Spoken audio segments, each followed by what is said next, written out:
Ya Allah. Terus bagaimana hubungan dengan anak saya yang sekolah di pesantren?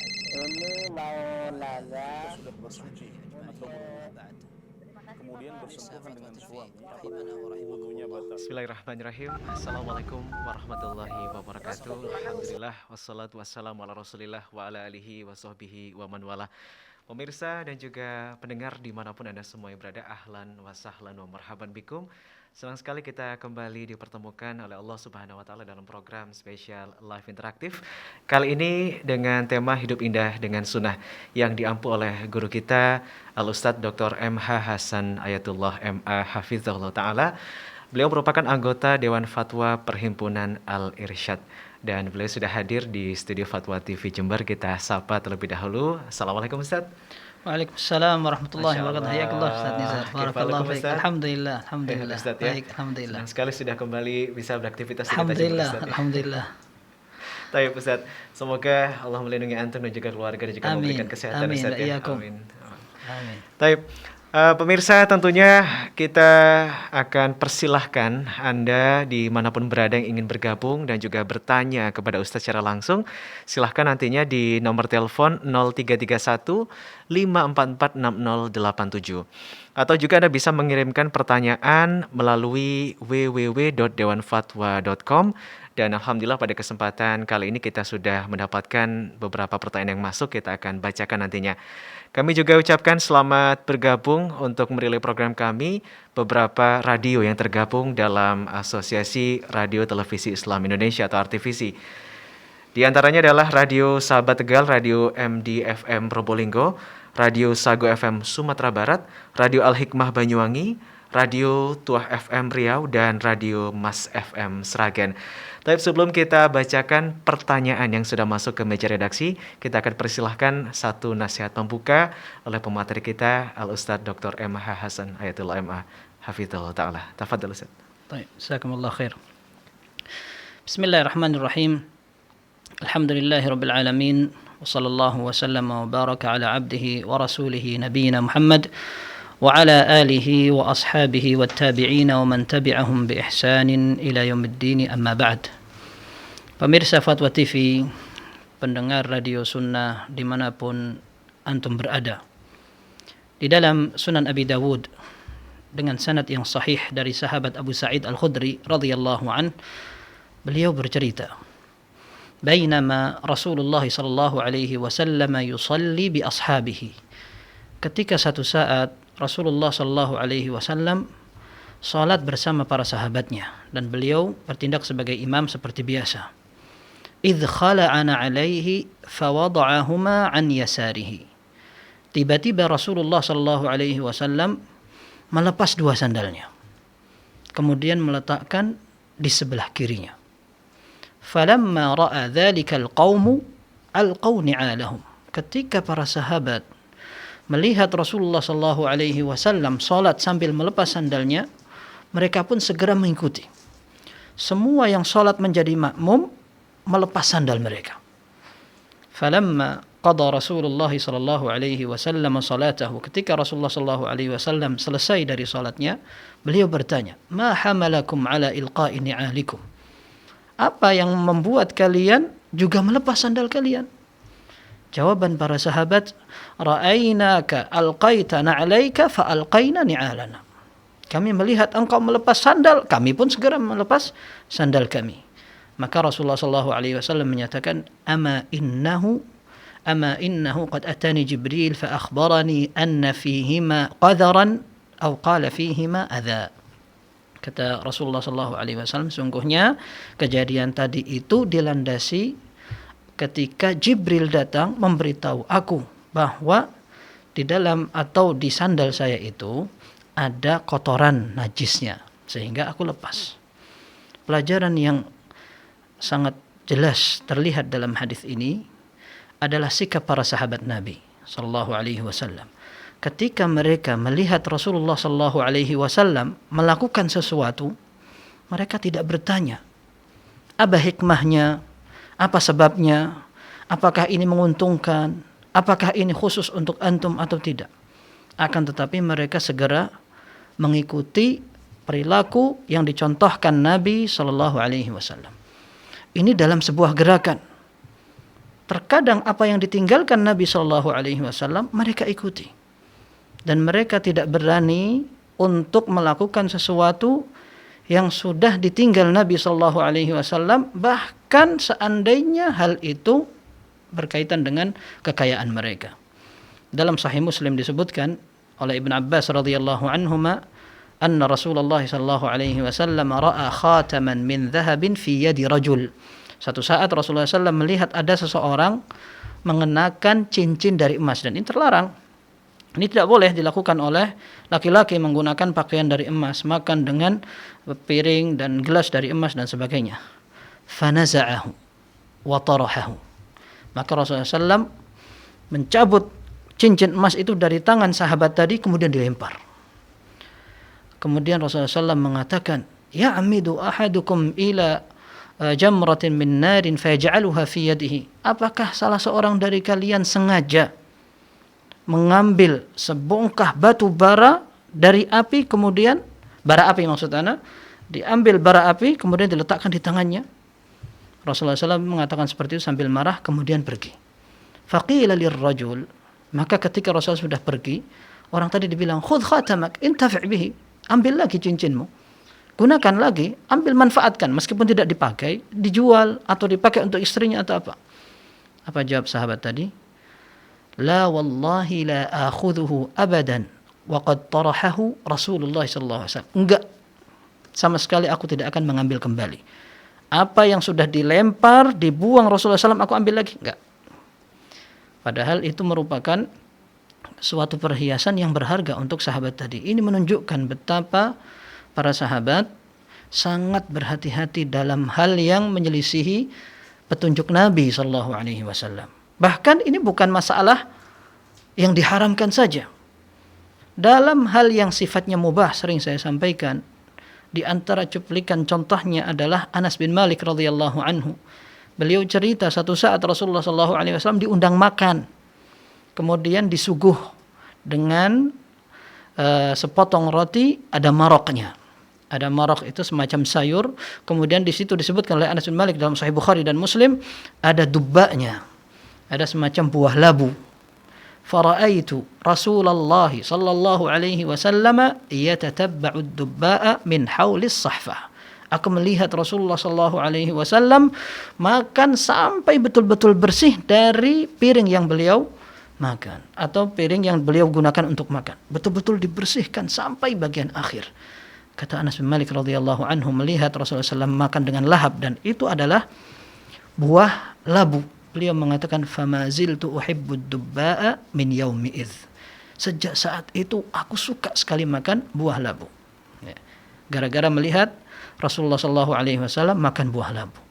Dalam riwayat yang lain, redaksinya mengatakan, fama suni'a li ta'amun ba'du wa aqdiru an yusna'a fihi dubba illa suni'. Kalau aku dibuatkan makanan setelah itu, kemudian aku bisa mencampurnya dengan buah labu, aku akan perintahkan orang untuk membuat campuran labu. Saking cintanya kepada Rasulullah sallallahu alaihi wasallam, sehingga makan pun selera dan hobi mengikuti Nabi sallallahu alaihi wasallam. Coba kita bayangkan. Ya. Kita bandingkan dengan orang di zaman sekarang yang mengatakan aku cinta Nabi. Ya. Aku pengikutnya. Kita menjadi ahlus sunnah. Ahlus sunnah artinya adalah ahlinya sunnah Nabi sallallahu alaihi wasallam. Lalu ketika ada perintah Nabi sallallahu alaihi wasallam, dia mengatakan kan cuman sunnah. Ketika ada larangan, dia akan mengatakan cuman makruh. Sehingga cuma atau meremehkan itu seringkali menemani keseharian seorang mukmin. Dikatakan pakaian antum kenapa tidak seperti ini? Kan makruh saja. Kenapa antum tidak melakukan ini? Rasulullah SAW suka mengerjakan. Kan cuma sunnah. Ya. Kita ingat pesan dalam syair seorang Arab. Ta'sil ilaha wa anta taz'umu hubbahu. Hadha la umri fil qiyasi syani'u. Lau kana hubbuka sadiqan la ata'tahu. Innal muhibba liman yuhibbu muti'u. Ya. Engkau bermaksiat kepada Allah sementara engkau menyangka bahwa engkau mencintai Allah. Ini sungguh merupakan perkataan dan realita yang memprihatinkan. memalukan. Ya.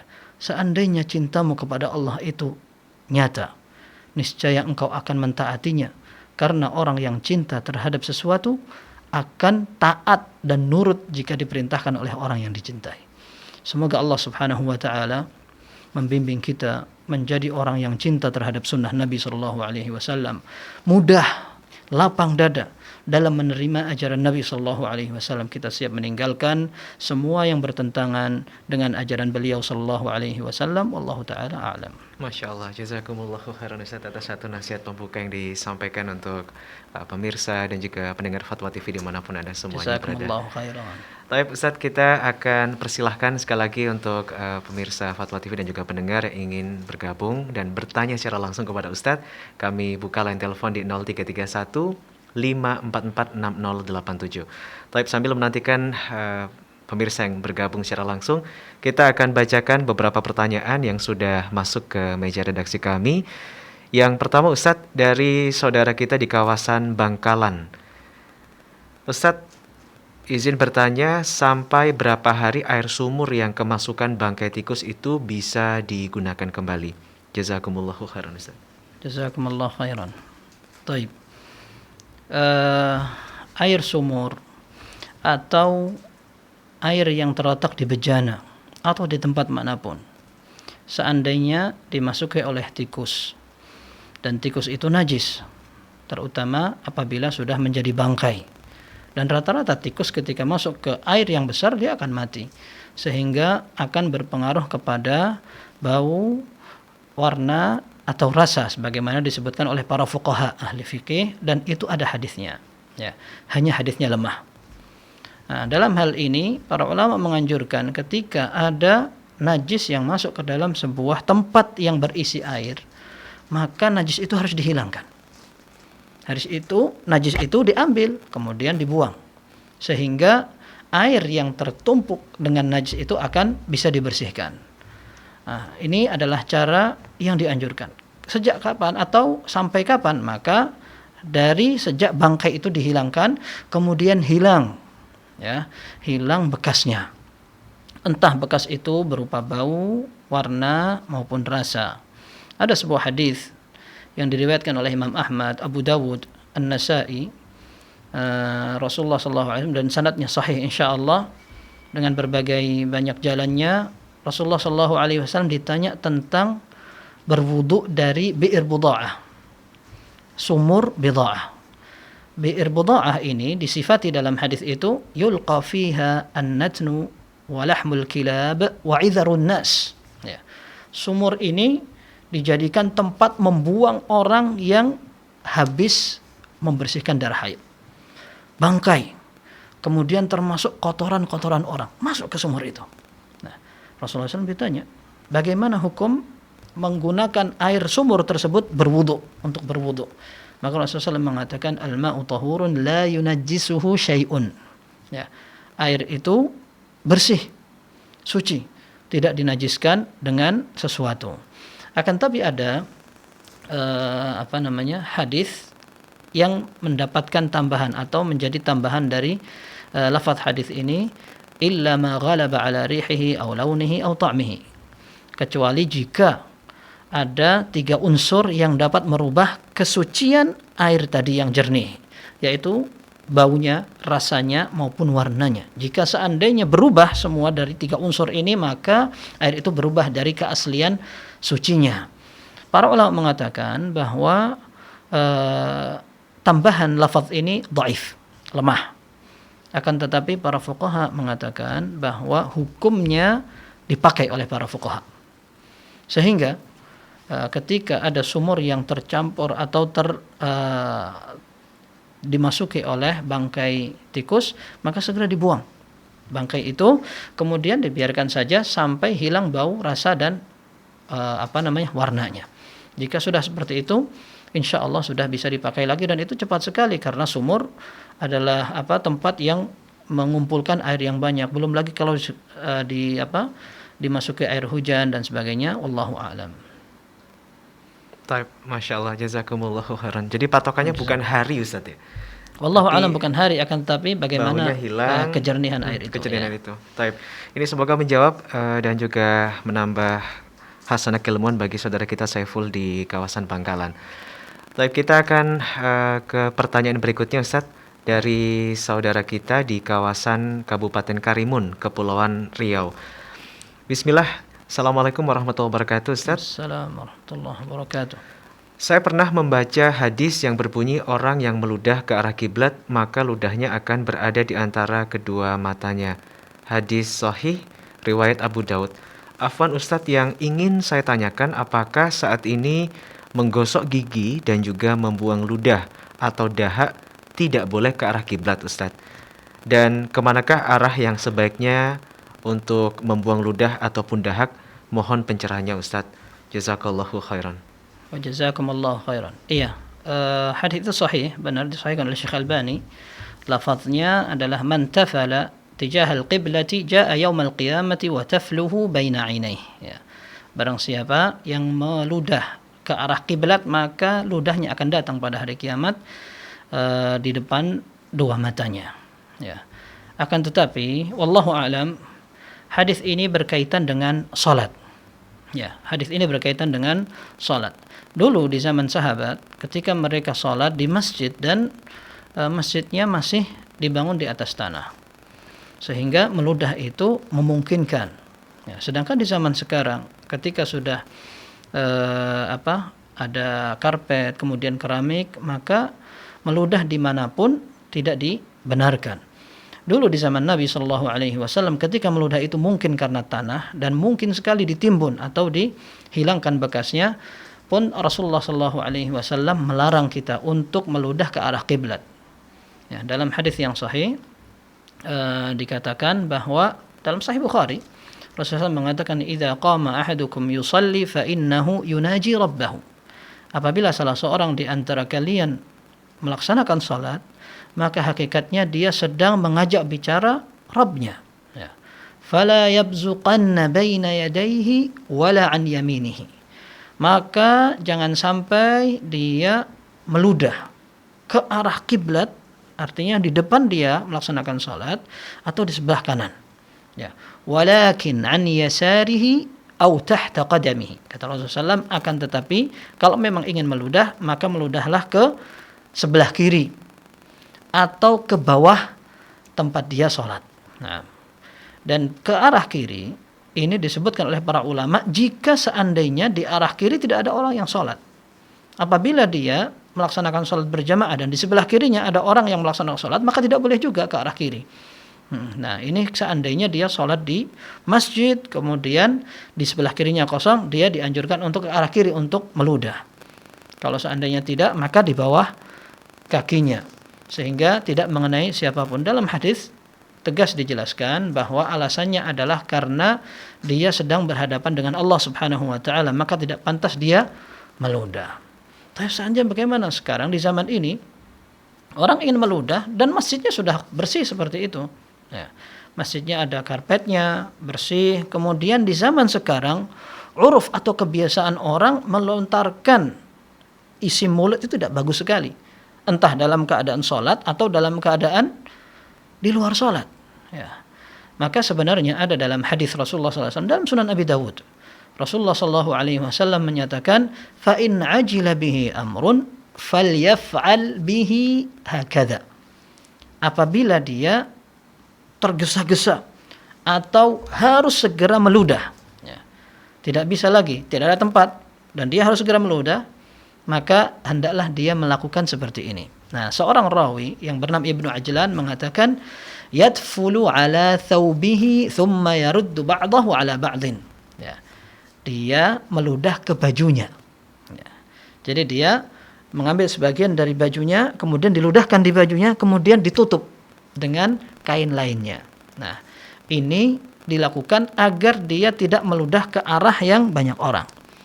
Nah, seandainya memang harus meludah, caranya meludah di tempat yang tidak akan merugikan orang lain sama sekali. Nah, di zaman sekarang sangat mudah, alhamdulillah. Orang ingin meludah bisa menggunakan tisu. Entah tisu di sekitar situ atau disediakan di masjid dia bisa ambil sebelum sholat, atau bahkan dia bawa tisu dari rumah kalau seandainya dia sedang ingusan, sedang flu misalkan, atau mungkin kebiasaan dia ketika sholat sisa-sisa makanan keluar, maka dia keluarkan di tisunya. Ini yang lebih dianjurkan. Seandainya kita memungkinkan melakukan itu, tidak apa-apa. Dan ini menunjukkan bahwa melakukan gerakan dalam sholat selama dibutuhkan boleh. Ya, sekalipun gerakan itu banyak. Buktinya Rasulullah SAW tidak membatasi. Gerakan itu tidak boleh dilakukan terus-menerus mutatalian, terus-menerus bersambung lebih dari 3 gerakan. Ini tidak dibatasi seperti itu. Rasulullah SAW menganjurkan untuk meludah di bajunya. Kira-kira berapa gerakan yang dilakukan oleh orang yang meludah di bajunya. Sehingga ini menunjukkan bahwa gerakan jika dibutuhkan dalam sholat tidak apa-apa dilakukan. Dan barangkali mungkin pantas juga kita perhatikan bahwa kebiasaan masyarakat kita di sini mungkin berbeda dengan kebiasaan sebagian warga negara lain di negara mereka. Kalau seandainya sebagian warga negara terbiasa di depan umum meludah meskipun di tisu, sementara di negeri kita ada orang ingin meludah atau mengeluarkan suara saja bisa menjatuhkan martabatnya atau mengurangi harga dirinya, maka hendaknya itu dihindari. Sekalipun itu boleh. Ya. Contoh misalkan di depan orang ambil tisu kemudian mengeluarkan ingus, mengeluarkan dahak dan sebagainya. Sekalipun itu boleh dalam syariat, akan tetapi ketika membuat orang lain risih atau memang secara adat agak dihindari, maka sudah sepantasnya kalau memang tidak darurat sekali kita juga menghindarkan diri dari yang seperti itu. Wallahu a'lam. Masya Allah, jazakumullahu khairan Ustaz atas satu jawabannya untuk saudari kita Sela binti Jamaluddin di Kabupaten Karimun, Kepulauan Riau. Kita juga masih undang Anda pemirsa dan juga pendengar yang ingin bertanya secara langsung kepada Ustadz, silakan di 0331 544 6087. Taib sudah ada penelpon masuk Ustadz, kita sapa. Assalamualaikum Fatwa TV. Waalaikumsalam warahmatullahi wabarakatuh. Baik, dari Bapak siapa, di mana Pak? Dari Abu Kasyah di Bandung, Pak. Dari Abu Kasyah di Bandung. Ya. Baik, silakan pertanyaannya Bapak. Assalamualaikum warahmatullahi wabarakatuh, Ustaz. Waalaikumsalam warahmatullahi wabarakatuh. Ahlan Abu Kasyah, yakumullah. Masya Allah, barakallahu fiik. Barakafikum. Begini Ustaz, terkait tadi saya mendengar khutbah Jumat di masjid. Khutbahnya itu yang penceramahnya berkata hadis Rasulullah SAW dengan begini Ustaz. Jadi ketika Allah menurunkan menurunkan wabah, disarankan kita tuh harus selalu tetap ke masjid, Ustaz. Karena dengan kita terus ke masjid, kita akan terhindar dari bala tersebut. Apakah ya kurang lebih seperti itu redaksi hadisnya, Ustaz? Karena saya lupa. Apakah ini hadisnya sahih atau memang ada gitu, Ustaz? Begitu saja, Ustaz. Syukran, jazakumullahu khairan. Taib, wajazakumullahu khairan dari Abu Kasyah di Bandung, Ustaz. Terkait hadis Ustaz. Iya.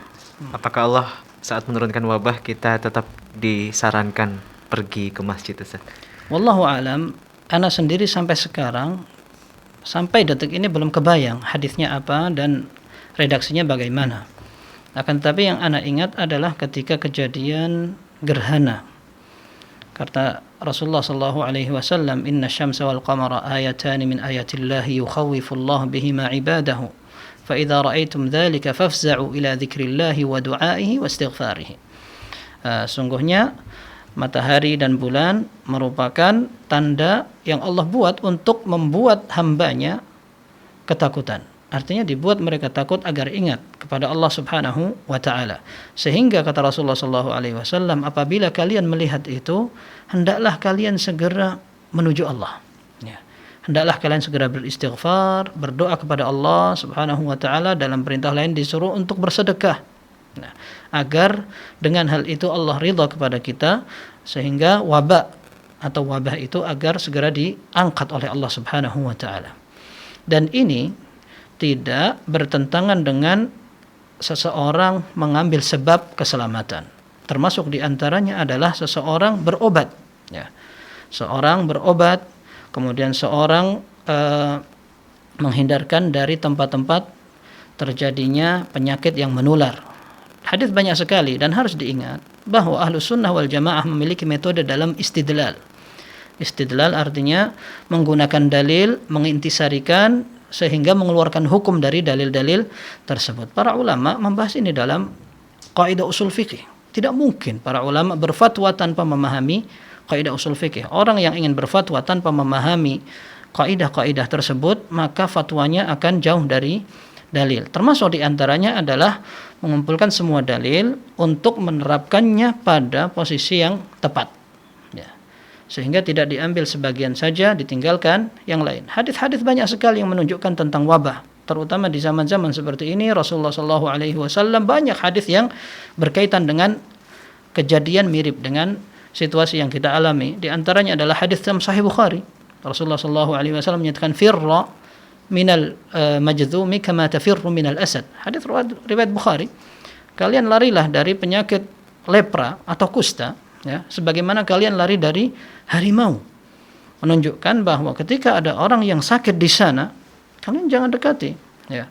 Dalam hadis yang lain, Sahih Muslim, Rasulullah SAW mengatakan la yuridu mumridun ala musih. Ya. Tidak boleh seorang yang memiliki unta yang sehat dicampur dengan unta yang sakit. Ya. Dan Rasulullah SAW mengatakan la adwa wala tiyar, tidak ada penyakit menular. Akan tetapi para ulama memahami bahwa yang dikatakan seperti itu adalah tidak ada keyakinan jahiliyah, ada penyakit menular dengan sendirinya. Akan tetapi Allah Azza wa Jalla yang membuat penyakit itu, dan dengan sebab penularan dari beberapa hewan yang sudah sakit kepada hewan yang tidak sakit. Sehingga jelas sekali ketika ada ta'un, Rasulullah SAW bukan hanya melarang orang datang ke masjid misalkan, akan tetapi bahkan masuk ke kampungnya tidak boleh. Ya. Idza waqa'a bi ardin wa antum bihi fala takhruju firaran minhu wa idza sami'tum bihi bi ardin fala taqdamu alaihi atau kama qala sallallahu alaihi wasallam. Kalian mendengar ada ta'un menyebar di sebuah tempat, jangan datang ke situ. Tapi kalau sudah terjadi tempat antum dan antum di situ, antum jangan keluar lari gitu.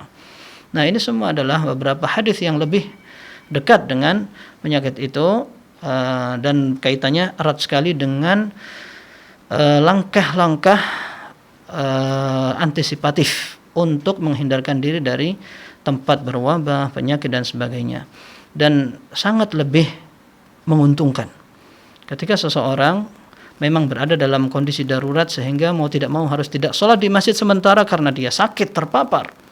Ya, ketika dia sakit terpapar, dia sabar, kemudian diihtisab, mengharap pahala dari Allah, sampai dia sembuh, baru dia datang ke masjid untuk melaksanakan sholat kembali agar tidak mencelakakan orang lain. Ya. Dan justru ketika seorang sakit dan dia tahu penyakit ini akan bisa menyebar ke orang lain, menular kepada orang lain, tapi dia paksa, dia nekat. Bukankah sholat wajib? Kalau saya tidak sholat nanti saya bisa mati. Bahaya sekali. Dia datang ke masjid kemudian menularkan kepada orang lain. Iya, kalau seandainya yang tertular di masjid adalah anak muda, imunnya kuat sehingga dia tidak terlalu dirugikan. Akan tapi jika orang tua memiliki komorbid penyakit bawaan dan lain sebagainya sehingga meninggal, ya, kata Syekh Sulaiman Ar-Ruhaili hafizahullah, beliau mengatakan apabila ada orang yang sedang terpapar atau dia diidentifikasi oleh dokter bercampur dengan orang yang melakukan interaksi dengan orang yang terpapar, hendaklah dia mengerjakan protokol yang dianjurkan oleh pihak-pihak terkait. Apabila dia nekat tidak melakukan itu sampai dia menyebabkan kaum muslimin lainnya meninggal, maka dia akan bertanggungjawabkan di hadapan Allah karena dia telah melakukan penyebab itu. Maka seorang memperhatikan semua maslahat mudarat. Fatwa para ulama tidak kurang-kurangnya. Ya, dan fatwa para ulama ini tidak menyelisihi dalil. Justru mereka mengambil dalil, mengintisarikannya, membaca apa yang terjadi di lapangan. Tidak bisa kita menutup mata. Semua sudah tahu apa yang terjadi dan dalil ini banyak. Ya, betul. Rasulullah SAW memerintahkan kita sholat berjamaah. Betul. Akan tetapi ketika ada orang sakit, bukankah Rasulullah SAW sampai menganjurkan dia untuk sholat sambil duduk? Kemudian boleh seseorang sholat di rumah dan akan mendapatkan pahala sholat di masjid ketika dia tidak mampu untuk datang ke masjid. Nah, apalagi ketika seseorang dikhawatirkan akan menularkan penyakitnya kepada orang lain. Maka yang seperti ini diambil dengan cara hati-hati, diambil dengan bijaksana, tidak seorang hanya fanatik kepada pendapat pribadi, apalagi sampai terjerumus ke dalam syubhat konspirasi. Wallahu taala alam. Masya Allah, jazakumullahu khairan. Dan ini sekali lagi menjadi fenomena yang sudah sangat umum sekali saat kita jumpai di masa pandemi Allah seperti sekarang ini. Ya. Nah, semoga ini menjawab pertanyaan saudara kita Abu Kasyah di Bandung tadi. Tapi kita akan ke penelpon berikutnya, Ustaz. Baik. Assalamualaikum Fatwa TV. Waalaikumsalam warahmatullahi wabarakatuh. Baik, dari Ibu siapa di mana? Rusmini dari Pacitan. Baik, Iya. Ibu Rusmini di Pacitan, silakan Ibu. Iya. Assalamualaikum warahmatullahi wabarakatuh, Ustaz. Assalamualaikum warahmatullahi wabarakatuh. Sebelumnya mohon maaf ya, Ustaz. Ini pendengar ngeyel. Yang saya maksud ada hubungannya pertanyaan saya dengan Jumat yang lalu itu, Ustaz. Kan alhamdulillah bagi saya baru mendengar ilmu yang baru dan insya Allah saya berusaha mengamalkannya. Terus begini maksud saya, Ustaz, kalau itu kan hadisnya sahih, terus siapa yang mengerjakan sholat malam membaca 100 ayat akan dibangunkan rumah di surga, begitu toh, Ustaz? Wallahu alam. Terus silahkan. Ya. Baik, Ibu silakan dilanjutkan dulu pertanyaannya. Ya, terus yang saya maksud begini, kalau itu saya sampaikan kepada anak-anak saya, kan saya merasa mempunyai tanggung jawab juga. Katanya juga sabda Nabi, jagalah dirimu dan keluargamu dari siksa neraka. Kami berusaha mengamalkan, juga berusaha mengajarkan kepada anak-anak saya. Dan nanti kalau saya bilang sama anak-anak saya, kemudian anak-anak saya tanya suratnya surat apa aja, Bu, terus ayat-ayat yang mana, 100 ayat itu, saya menjawab cuma jelasnya hadisnya sahih, tidak ada penjelasan tentang ayat mana, tentang surat apa, yang penting itu 100 ayat di waktu sholat malam. Demikian pertanyaan kami. Iya. Terima kasih jawabannya. Jazakumullah khairan. Assalamualaikum warahmatullahi wabarakatuh. Waalaikumsalam Ya. warahmatullahi wabarakatuh.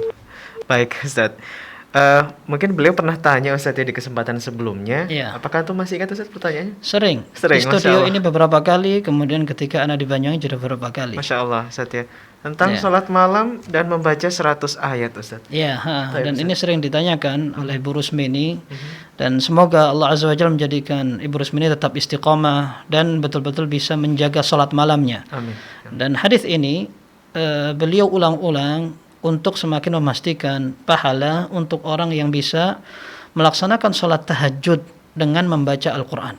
Redaksinya yang saya ingat adalah hadis dari Abdullah bin Amr atau Abi Sa'id Al-Khudri. Kalau tidak salah Rasulullah SAW menyatakan man qara'a atau man qama bi 10 ayatin lam yuktab minal ghafilin.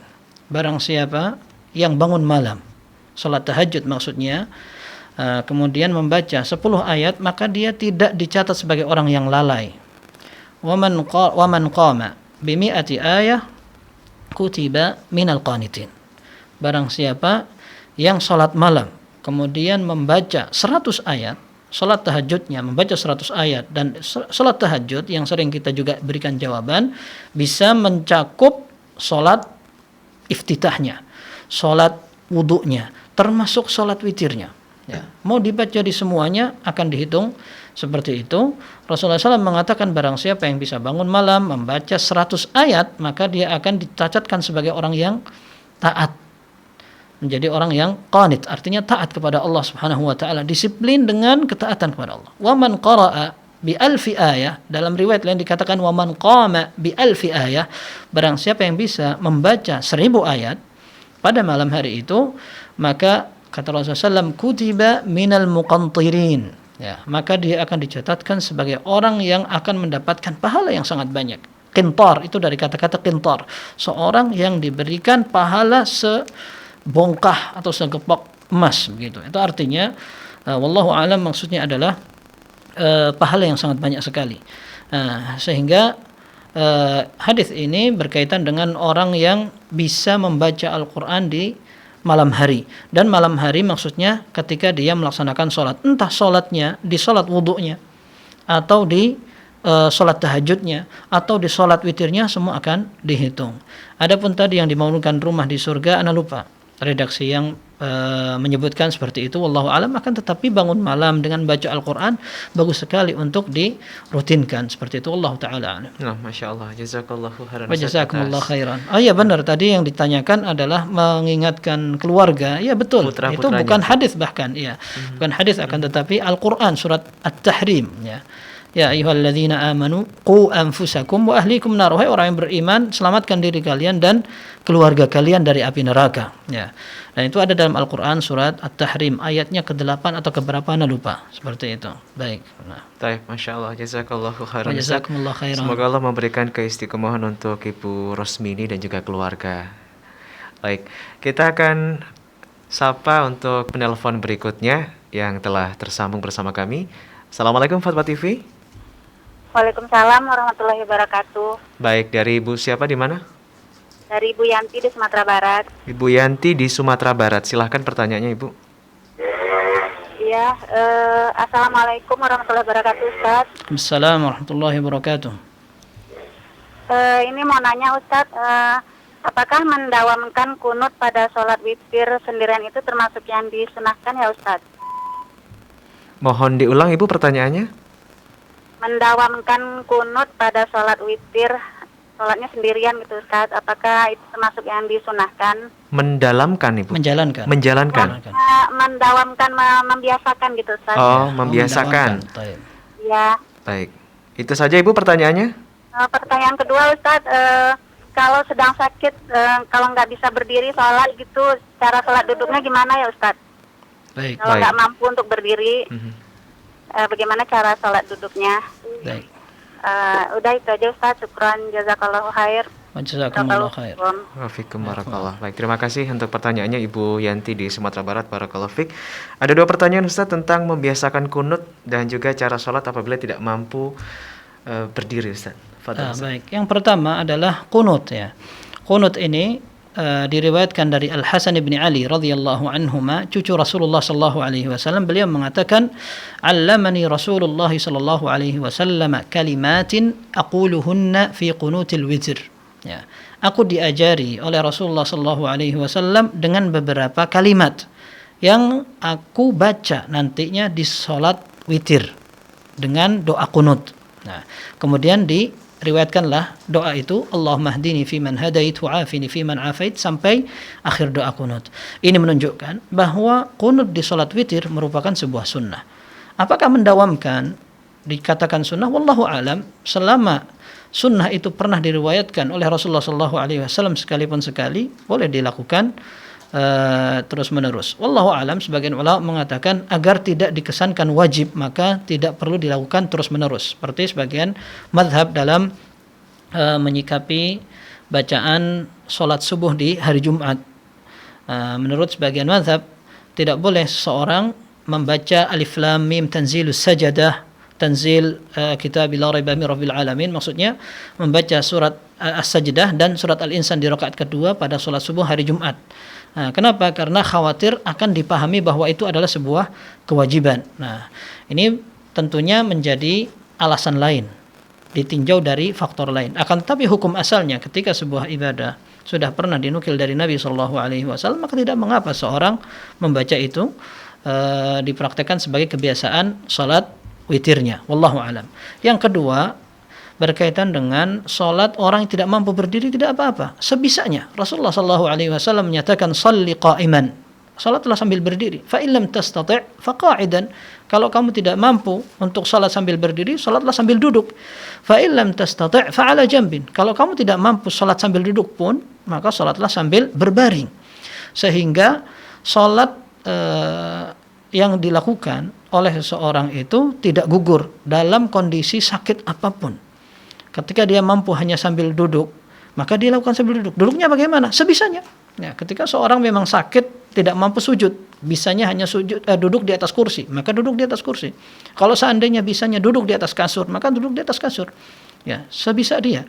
Kemudian ketika tidak mampu juga untuk sholat duduk, maka dia berbaring.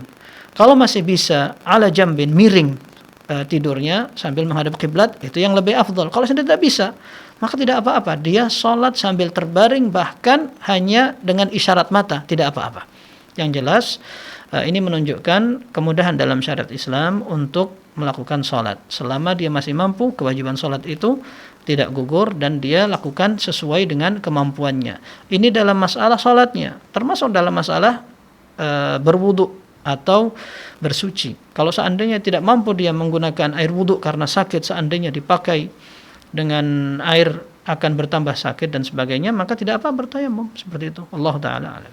Baik, Masya Allah, jazakallahu khairan Ustaz. Jazakumullah khairan. Atas satu jawaban bagi saudara kita, ada Ibu Yanti di Sumatera Barat.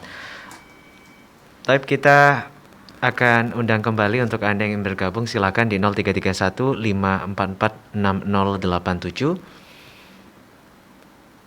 Baik. Baik, Assalamualaikum Fatwa TV. Waalaikumsalam warahmatullahi wabarakatuh. Dari Bapak siapa? Halo, dari Jawa Tengah. Dari Bapak siapa, Pak? Bapak Sukasno. Bapak Sukasno di Jawa Tengah. Silakan Pak Sukasno. Saya waktu muda banyak melakukan dosa dan maksiat. Banyak sekali lah. Dosa zina, dosa apalah macam-macam dosa. Baik. Ini cara bertobatnya urutan apa sekaligus? Tobatnya pakai apa, surat apa, salat tobat sekaligus apa urutan? Terus apa, bayar kafaroh apa enggak? Itu saja Bapak Kasno pertanyaannya. Iya. Terus saya mau nyumbang ke masjid, itu baiknya masjid yang sunnah apa ya yang bukan? Baik. Itu dua. Terima kasih. Baik. Terima kasih Bapak Sukasno atas pertanyaannya. Barakallahu fikum. Pernah melakukan banyak dosa dan maksiat Ustadz di usia muda. Ini bagaimana cara bertobatnya dengan sholat Ustadz? Baik. Wallahu alam, tidak ada dalil khusus yang mewajibkan seseorang yang banyak melakukan dosa bercampur untuk bertobat sendiri-sendiri. Akan tetapi wallahu alam, yang dianjurkan adalah taubat secara umum. Akan tetapi taubat yang dilakukan secara umum itu betul-betul harus taubat yang benar. Dan para ulama mengatakan sebuah taubat akan bisa dinyatakan benar jika mencakup 3 unsur. Ya. Yang pertama adalah al-iqla'u 'anidz dzamb. Dia harus tinggalkan dosanya. Orang yang taubat akan tapi masih selalu melakukan itu berarti belum bertaubat. Jadi dia harus tinggalkan perbuatan itu. Yang kedua, an-nadamu 'ala ma fat. Ya, dia menyesali semua yang dilakukan pada waktu yang lampau. Dan yang ketiga adalah al-azmu 'ala alla ya'uda ilaih. Berusaha, bertekad kuat untuk tidak kembali melakukan perbuatan-perbuatan yang dulu dia kerjakan.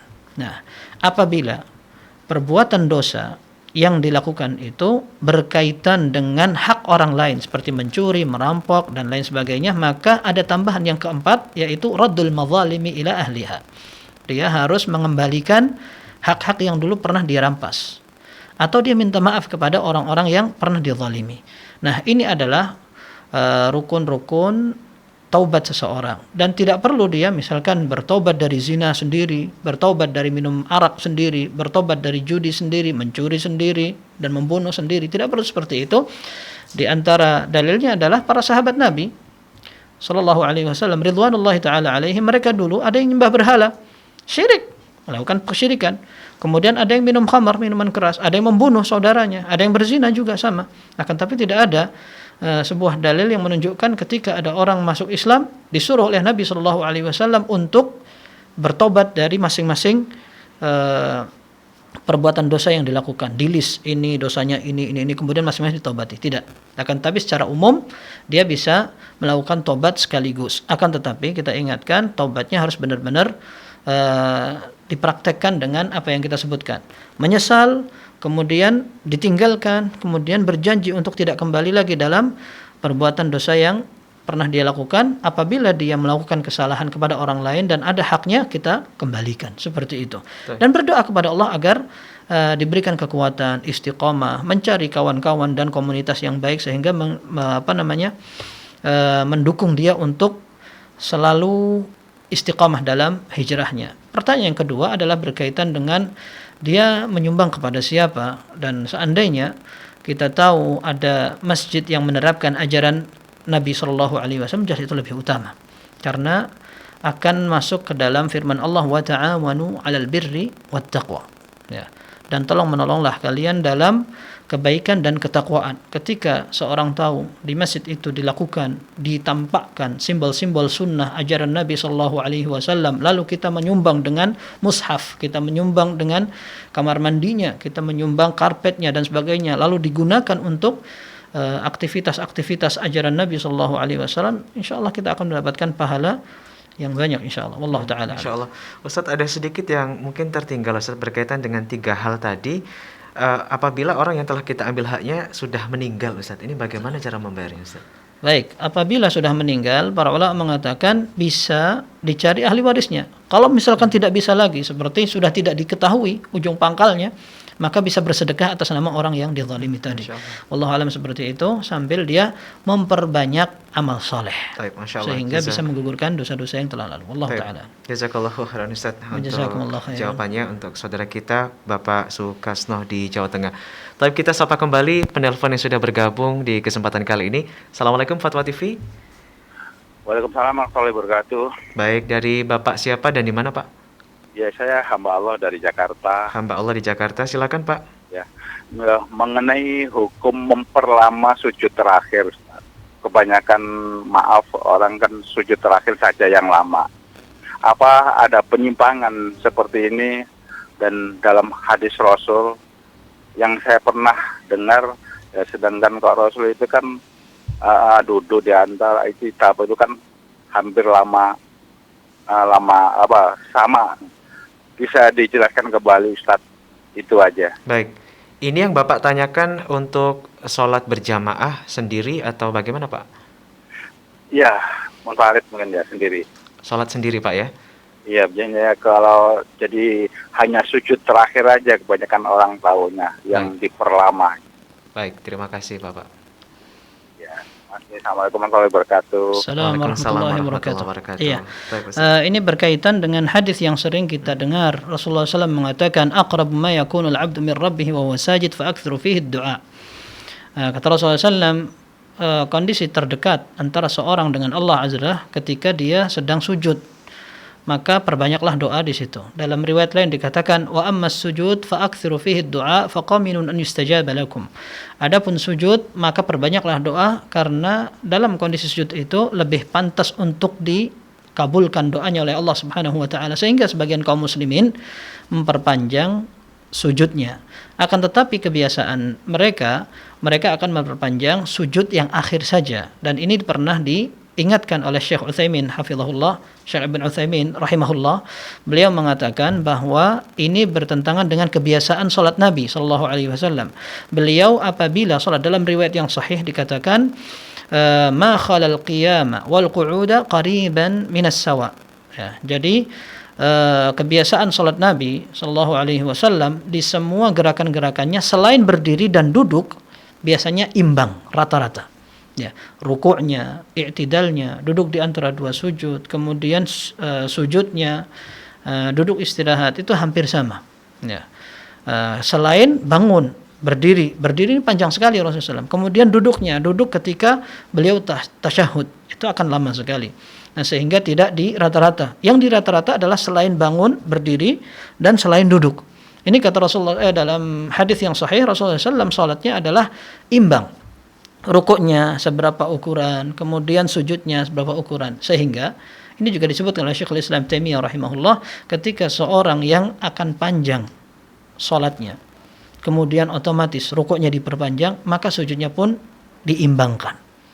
Berbeda dengan orang yang pendek salatnya, kemudian rukuknya pun agak sebentar, maka tidak pantas ketika salat sambil sujudnya lama, apalagi yang dikhususkan lama hanya sujud yang terakhir. Nah, sehingga yang dianjurkan adalah seorang ketika sholat berusaha menjaga keseimbangan antara gerakan-gerakan sholatnya. Rukuknya seberapa, kemudian sujudnya seberapa. Kalau seandainya ingin berdoa, maka tidak apa-apa. Dia panjangkan sujudnya, tapi dipanjangkan juga rukuknya. Nah, dan bukan hanya sujud terakhirnya, tapi sujud sebelumnya. Seperti itu juga. Kemudian ada tempat lain lagi yang sering dilupakan orang untuk berdoa, yaitu ketika dia selesai membaca tasyahud sebelum mengucapkan salam. Rasulullah SAW mengatakan dalam doa tasyahud, hadis Ibnu Mas'ud radhiyallahu anhu dalam Sahih Bukhari dan Muslim, Rasulullah SAW setelah mengajarkan tasyahud, kemudian caranya seperti ini, beliau mengatakan tsummal yatakhayyar minad du'a'i a'jabahu ilaihi fayad'u. Kemudian setelah itu silahkan dia akan memilih doa mana yang dia akan baca, silahkan berdoa, dipanjatkan kepada Allah Subhanahu wa taala. Sehingga ini menjadi tempat yang opsi yang kita harapkan lebih dikabulkan Allah dalam memanjatkan doa kita dalam salat, sebelum kita salam dan setelah kita membaca doa tasyahud. Wallahu taala alam. Nah, Masya Allah, jazakallahu khairan. Jazakumullah khairan. Jadi tidak hanya mengkhususkan di akhir sujud saja, Ustaz, ya. Wallahu alam seperti itu. Nah, Ustaz. Kita ke pertanyaan berikutnya yang sudah masuk ke meja redaksi kami dari Intan, Ustaz, di Kota Cimahi, Jawa Barat. Ustaz Afwan izin bertanya, apakah hukumnya kalau melanggar amanat orang tua yang sudah meninggal, kita mengabaikannya? Baik. Pesan orang tua seandainya dilakukan ketika masa hidup, maka ini amanah, betul-betul amanah. Akan tapi kalau dari redaksi pertanyaan setelah meninggal, berarti kaitannya dengan hukum wasiat. Wasiat ini adalah sesuatu yang harus ditunaikan. Seandainya tidak ditunaikan, maka orang yang tidak menunaikan akan berdosa. Allah menyatakan dalam Al-Quran, فَمَنْ بَدَّلَهُ بَعْدَمَا سَمِعَهُ فَإِنَّمَا إِثْمُهُ عَلَى الَّذِينَ يُبَدِّلُونَ. Barang siapa yang merubah wasiat itu setelah dia mendengarkan, maka dosa dari perubahan wasiat, ya, yang merubah wasiat akan ditanggung oleh orang yang merubah. Nah, sehingga para ulama mengatakan bahwa menunaikan wasiat hukumnya wajib. Seandainya ada orang yang sengaja meninggalkan, maka dia berdosa. Dan tentunya wasiat ini boleh ditinggalkan ketika wasiat itu bertentangan dengan syariat Allah. Contohnya yang sering dijadikan permisalan dan contoh oleh para ulama adalah ketika wasiat harta yang diberikan kepada seseorang diberikan lebih dari 1/3 keseluruhan harta. Ini tidak boleh. Ya, karena Rasulullah SAW menyatakan ats-tsulutsu watstsulutsu katsir. Ya, 1/3 harta itu banyak sekali. Tidak boleh lebih dari 1/3 seperti itu. Jika seandainya ada orang sudah mau mati mengatakan nanti rumah saya yang sana itu hanya untuk fulan karena dia banyak membantu saya. Ternyata rumah itu memiliki nilai setengah dari keseluruhan harta dia, maka tidak boleh ditunaikan kecuali jika ahli warisnya setuju, rela seperti itu. Atau wasiat itu bersifat maksiat. Ya, nanti kalau saya mati, mobil itu dijual untuk mencari atau berusaha menjual hal-hal yang diharamkan Allah, maka ini juga tidak boleh ditunaikan. Nah, sehingga termasuk diantaranya nanti kalau saya mati, tolong dilakukan seperti ini. Nanti jasad saya diginikan seperti ini, dilakukan ritual-ritual yang bukan dari ajaran Islam, ini juga tidak boleh dilaksanakan. Maka kita kembalikan pada bagaimana wasiat itu. Kalau wasiat itu sesuai dengan syariat harus ditunaikan. Tidak boleh seorang melanggar wasiat. Akan tetapi jika seandainya wasiat itu ternyata bertentangan dengan syariat, maka boleh untuk ditinggalkan. Wallahu ta'ala a'lam. Baik Ustaz, Masya Allah, jazakallahu khairan Ustaz atas jawabannya. Dan sepertinya itu merupakan pertanyaan terakhir pemirsa dan juga pendengar di program Live Interaktif Hidup Indah dengan Sunnah bersama guru kita Al-Ustaz Dr. MH Hasan Ayatullah MA Hafizahullah Ta'ala. Jangan lewatkan, sesaat lagi masih akan hadir program Live Interaktif Fatwa TV dengan tema Ekonomi Islam tepat pukul 17 waktu Indonesia Barat bersama Ustaz Dr. Erwandi Tarmizi MA Hafizahullah Ta'ala. Akhirnya kami yang bertugas bersama seluruh kerabat kerja menyampaikan terima kasih atas perhatian Anda. Jangan lupa pemirsa Anda bisa saksikan dan juga ikuti program Live Interaktif Fatwa TV yang terjadwal dari hari Senin sampai dengan hari Jumat di waktu yang telah dijadwalkan. Informasi dan juga hal-hal lain seputar Dewan Fatwa dan juga Fatwa TV Anda bisa akses di www.dewanfatwa.com. Terima kasih atas perhatian Anda dan sampai berjumpa lagi di kesempatan yang akan datang. Wassalamualaikum warahmatullahi wabarakatuh. Assalamualaikum warahmatullahi wabarakatuh. Terus bagaimana hubungan dengan anak saya yang sekolah di pesantren? Ini mau nanya sudah bersuci atau kemudian bersentuhan dengan suami, wudunya batal.